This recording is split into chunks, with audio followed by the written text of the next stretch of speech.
Well, Dead Cells is back with their latest DLC, and it's somewhat of a dream collaboration for fans. This one is Dead Cells Return to Castlevania. If you look at Dead Cells and Castlevania side by side, you're going to most likely see the inspiration that Dead Cells has taken from the world inhabited by Simon Belmont and Dracula. So here we've got new weapons, biomes, enemies, and upgrades in this latest DLC pack. Today I'm going to check it all out and bring you my thoughts. One good part about this Dead Cells DLC is you can jump right in from the start. Previous DLCs had you running through levels, trying to find the entry point to the DLC, but not this time. Richter Belmont is standing there in the prisoner quarters. All you need to do to jump into the Castlevania DLC is climb these stairs to a new door, which is going to take you to the outskirts of Dracula's castle. The objective then is to breach the castle grounds, burst into the castle itself, and defeat the most famous vampire in the world. We don't have to do it alone though, because we've got Maria Renard and Alucard along for the journey, but Dracula has brought some allies too, including Medusa, and also Death himself.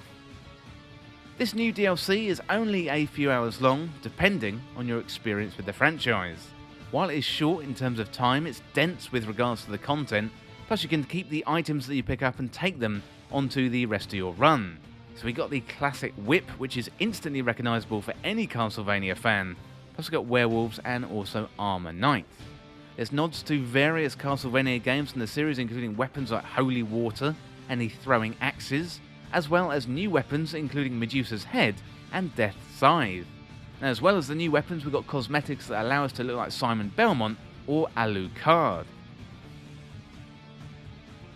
Well, there's tons of smaller references to Castlevania in here too, woven deep into the fabric of the DLC.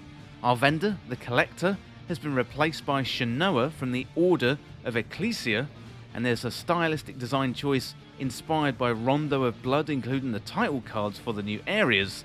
Now, the DLC is largely inspired by Symphony of the Night, probably the best Castlevania game, although fans of the series won't be disappointed by the number of references to the other games. Visually, the DLC looks very, very good indeed, with Dead Cells taking on the appearance of Castlevania. Now, it feels distinctly like Dead Cells, but with that Castlevania layer on top, and the visuals do a great job of hitting you with nostalgia, and then the music kicks in with new versions of Vampire Killer or Bloody Tears, and you can also change the music back to the 8-bit versions if you really, really want to dive deep into that nostalgia kick. So while the game looks like Castlevania, it feels just like Dead Cells has always felt. Yep, we've got new weapons with a new coat of paint, but this is still a sharp action platformer with great feeling combat, much like it has always felt.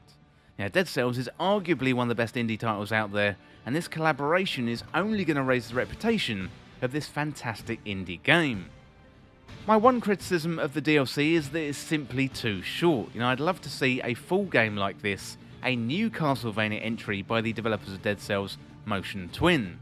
Return to Castlevania DLC is a nice detour from your main path in Dead Cells, and it gives you a momentary hit of nostalgia, but the weapons, the environment, the items, the enemies, the skins, they all look great, but I just really, really want to spend more time in this world. Overall, I'd recommend Dead Cells Return to Castlevania DLC to fans of both games, both Dead Cells and also Castlevania as well. So it's more Dead Cells of course, but it's probably the best version of Dead Cells that we've seen, and it's highly likely Castlevania fans played Dead Cells the first time round, given the original franchise inspired Dead Cells in the first place. My only caution would be the price. This is the most expensive Dead Cells DLC, coming in at around £9. Personally, I do think it's good value for money. I don't really mind giving Motion Twin my money for this DLC, because it's been lovingly crafted and it plays great. However, looking at the length of the content versus the price, it is on the edge of being a little bit expensive. And if that's not something that you're concerned with, I would say go ahead and dive right in. Well, that is it for my review of Dead Cells Return to Castlevania. Absolutely fantastic. The Dead Cells has always been a fantastic roguelike, and it has felt like a Metroidvania, but this crossover with Castlevania is really, really good. I hadn't actually played Dead Cells in a little while, and since I have played it, they've had a crossover with loads of indies. So there's loads of collectibles and little items to find. There's a little Hollow Knight crossover, there's a Shovel Knight crossover, So if you haven't played Dead Cells for a while, now is a great time to jump back in.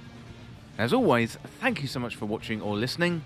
Well, don't forget to subscribe. I'll see you real soon.